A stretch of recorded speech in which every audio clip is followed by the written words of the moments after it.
I felt in a lot of ways that first, we showed no one the film. It was no press, no industry, no one, just a few friends and family. I had done some like personal screenings, but the word never got out. We always made sure. I did like 12 tests, whatever, like friends and family screenings while I was editing. I made sure the word never got out because I just wanted that first screening, at least to experience like a pure first screening where absolutely no one knew what the movie was. Yeah. And so it was thrilling to have that experience, Yeah. Absolutely fresh. Well, I was going to ask about, not to get into spoilers, and I don't want to bring them up for the sake of people to go experience it, but were you ever nervous about that getting out and possibly ruining the experience for people before they see it? Well, I think even if the spoilers of this movie come out, which they will, they will because of the Twittersphere, or they will because of disgruntled reviewers that have hate for the film and they want to prove how much hate they have for the film by trying to ruin it for everyone else. It wouldn't really ruin the film because even if you know what's going to happen, it's still about the experience of going through the film and what you take after the film, and any kind of narrative surprises that are that could be told beforehand or known beforehand. If people know that, it just creates dramatic irony. Right. It's dramatic irony is great because you're seeing people do things and you're realizing, oh no, stop. But you realize there's this propulsion that is taking them down a path that they can never turn away from, and that's thrilling that's a thrilling experience too. So. Well, one of the topics I want to get into with it, and to start asking you, is where this kind of story and where these themes and ideas found in this come from. Is it sort of deep-rooted beliefs that you have? Is it experiences in your life? In terms of the narrative of story? Well, I was going to say, the theme of the generational impact of these. Well, in 2007, a couple years before I made Blue Valentine, my wife was pregnant with our second son, Cody. And I was just thinking a lot about becoming a father again, and thinking a lot about all the responsibility that carried with it. And I was thinking a lot about this fire that I had felt inside of me, for my whole life, that had been very useful to me, that had helped me out in my life a lot, but it had also been a very destructive force in my life. Oftentimes, and I was thinking about, the fire in my father, and how my grandfather had that fire, and his father had it, and just thinking about how far back it went, and where it started, and I was thinking about this baby that was going to come into the world who was going to be clean, and a baby who was going to have no marks, and was going to be marked, and I was thinking that I didn't want this baby to have that fire. I didn't want to give him the fire. I wanted him to make his own path,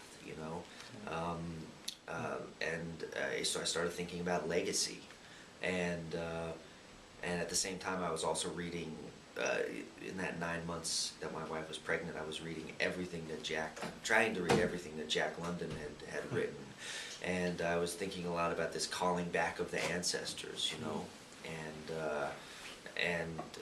the movie just came to me. It came to me very, I had been for a year, way back when I was in film school, when I saw Napoleon, I had always wanted to do a triptych movie. I went to, I studied under Stan Brakhage and Phil Solomon, and had a very, intense formalist training, and so I thought about that. And about the same time in film school, I had also seen Psycho, knowing nothing about Psycho. I'd only known that there was a shower scene, but I had no idea that that when I watched that movie, I'd spent 45 minutes with Marion Crane before she went into that shower. And so I had these two formalist ideas in my mind, swimming around my brain for all these years, a triptych, and this kind of an unbelievable baton pass that Hitchcock did in Psycho. So I had those formal ideas floating in my mind, and then I had this deep need to talk about legacy or to deal with my own legacy in a movie, and so they created a perfect storm, and I went out and tried to find a writer to work with, because I can never write alone. I've tried to write alone.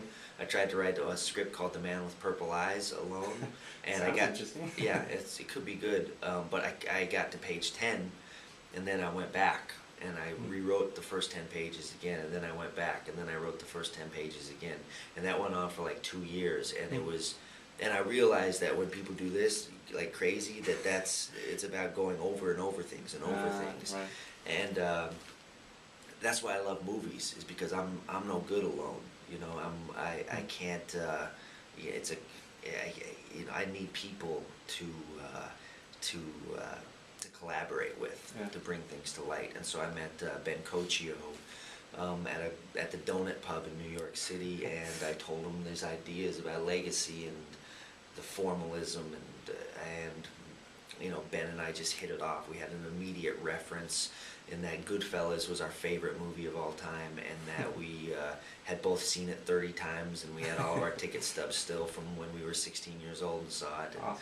And then the other thing was, Ben was from Schenectady, which is where my wife was from, and we started talking about this. That'd be a great place to set this movie, in Schenectady, and it started from there. And Ben, Ben would write, and over 5 years, and then me and him would write, and then eventually my friend Darius Martyr came on and wrote it with us, and by the time we shot the movie, we had worked on like 37 drafts, and it felt like it felt like ready to go, and after Blue Valentine had the moderate level of success, I there was opportunities, I had an opportunity to do something else, and thankfully I didn't have to wait in this cinematic purgatory for another 12 years. Yeah. Well, I was going to say, one of the things I do love about your films is how personal they are, and how there is that intimate human connection to them, and how the reality to it is so much there and so prevalent. But I guess my question is, how do you know whether to sort of branch off and make it more dramatic, or keep it more real in that sense? Well, I think life is inherently dramatic and hilarious, and I think people are inherently interesting and unique, and I spent in those 12 years that I was making, I was trying to make Blue, I did documentaries, and I think every person has a story to tell, and I think but it's all about how you tell it, what I mean, and so I'm making intensely personal films on this kind of public level, and and Pines is to me even more personal, and than Blue Valentine is. Blue Valentine was, to me the movie. I'm interested in making films about family. My first film, Brother Tide, was about brothers. Blue Valentine's about husbands and wives, and Pines is about fathers and sons. And to me, families are places where there's secrets. There are many secrets in families, and it's intimate. To be in a family is the most intimate experience, because you really know people with their masks off. You really get to know people, and I think cinema is the same thing. I think cinema is a great place for secrets and intimacy. And there's nothing I like more than sitting in a dark room and looking into these private worlds, and entering these worlds, where I've never been before. Yeah, and to experience part of that world that you never thought you could experience, or get into it more. Yeah, and my favorite movies are ones that create this world that I actually can live in and experience, and then when I leave the movie, I've been to that place, and that place is still a part of me. Yeah. Do you know what I mean? It actually, I'm not. In terms of being a filmmaker, I'm not a message filmmaker. I'm not trying to necessarily make tell you what to think or whatever. All I'm trying to do is create an experience, a place for you to go, right? And a place for you to maybe take it with you. Yeah. Almost in that way, one of the other themes I've noticed in your films is the photograph, the importance of a photograph. And I think it's very important to Place Beyond the Pines is how much it's referenced and how much that single one moment is key. And I almost think about it like you were saying about how the stories we tell and the way we remember people is based on certain instances in your experience with them. And that's like almost, this is his only memory of his father in that moment. It's just the way it was captured, even though that may have not been the exact image of him. Yeah, well, photographs are, in a large part, there are memories. My wife took that picture in the movie. She plays the ice cream lady, Shannon Plum, and she's a great filmmaker and a great performer. And leave it to her to take this amazing photograph. My wife Shannon, about 6 years ago, she brought my laptop into the city, and I had all my pictures on the laptop, everything, all my music, everything on my laptop. And she went into the city, and she was going to come home late at night. And I had been reading in this neighborhood I was living in at the time that there was a series of muggings happening in my neighborhood, and so people getting their laptops stolen from them, coming off the train late at night. So I was, reading the police blotter. And so I told my wife, "You're going to be coming home late at night, just get in a cab, please." She was like, "I don't want to take a cab, I want to take a subway." I was like, "Just please take a cab for me." And so she got in a cab on the way home, and the cab driver was one of those guys who doesn't like to go to Brooklyn. And he kicked her out of the cab. And she got out of the cab, got in another cab, came home, and realized that she left my computer in the cab of the guy. And I felt like my memory had been wiped. Because all of those pictures were how I could remember things, not just counting on your memory, but those pictures, counting on, to remember those things for you. So I think we remember things through those images. That's how things can live on. And the thing, beyond that with this movie, with dealing with, what happens in the movie, I'll say this, like, guns are kind of used very lightly sometimes in movies. There's like thousands of bullets that get splayed on the screen, and there's thousands of bodies, but no real impact sometimes.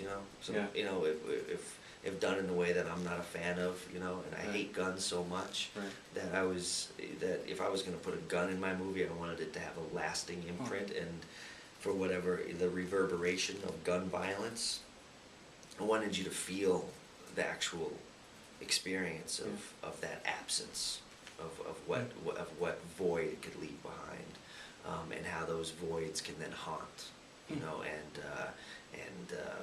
and how those voids can be these mysteries, that you search for, and where do you, and the photograph is a quick window into that. But well, I can't say too much about it. No. Honestly, I thank you for putting in that reference about guns. I mean, I'm with you, and I think we need to sort of see the impact in that way. I think people.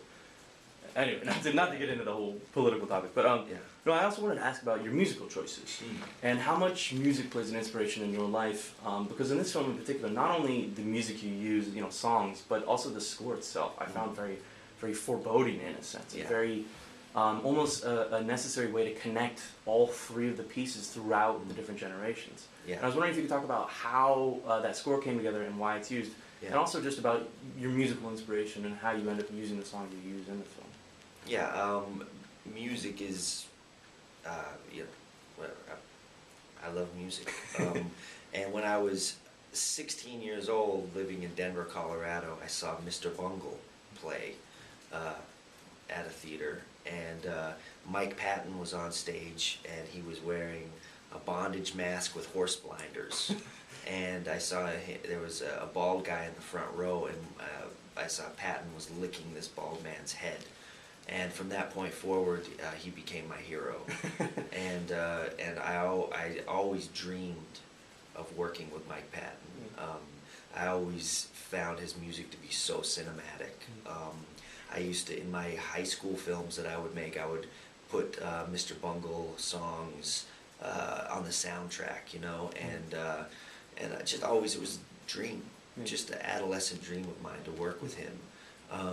And so, you know, after, you know, one thing led to another, and eventually I got to meet him. When I was 19 years old, I came to one, you know, a show that he had done at the Knitting Factory with a tape, you know, a VHS cassette of all of my, you know, high school movies that I had ever made to give to him to see if he wanted to do something back then, but I couldn't really get through to him. But eventually I got through to him, and, you know, came to find out that he had a brother in the police department. He really loved the script, and it was a dream. It was like making a dream a reality to be able to work with Mike Patton. And, you know, he recorded some really haunting music, you know, for this movie, and that's what we had talked about, to make a movie that felt haunted, you know, and it was great in terms of the other music, you know, in the film. You know, an example would be, you know, there's a song, the Bruce Springsteen song in the movie, Dancing in the Dark, and you know how that came about was, you know, we were shooting a scene. You know, it was about a 3-page scene where Robin, played by Ben Mendelsohn, and Ryan, who was playing Luke, have just robbed a bank, and they're sitting in Robin's hideout, and they're counting their money, and Robin says something like, well, it's not $1 million, but we do it a few more times, and it could be. You know, it was that kind of scene. And so we were about ready to shoot it, and Ryan and Ben were getting into the moment, just getting the energy in the room, and, you know, Ryan put on a song. He put on Dancing in the Dark by Bruce Springsteen, and it was like just energy in the room. And Sean Bobbitt was next to me, and I was like, Sean, please roll. Forget the slate, just roll. Let's just roll. So Sean put up the camera, started rolling, and this incredible moment came with that song and these two actors, and then they stopped the song and they did the scene, and we shot the scene for about 5 hours. And then when I was in the editing room, I just kept watching that moment with the song, and it was better than, you know, it was more true than this artifice that we, you know, of the scene that that initially thought we wanted. And so we put that in. So to me, I just, you know, music in films can create an incredible, you know, whatever. It helps with the landscape, but it also can be overused. You know, music can be like, you know, wall to wall music in a movie. And I love a film like 4 months, 3 weeks, 2 days, because, you know, there's not an ounce of music in that film. Blue Valentine, the whole, you know, present day thread. There's no diegetic sound, you know, or non-diegetic sound. It's all, you know, source cues, and it's, you know, that's you know, whenever you put music in a movie, you're like underscoring. I can't stand underscoring in a movie when it's just laid on the bottom, so you know, make sure that people feel a certain way, you know. It's just like a little allergy of mine. But with this movie, we needed, you know, those patent scores and this, you know, and then mixed in with this source music that would bring it all into the same world.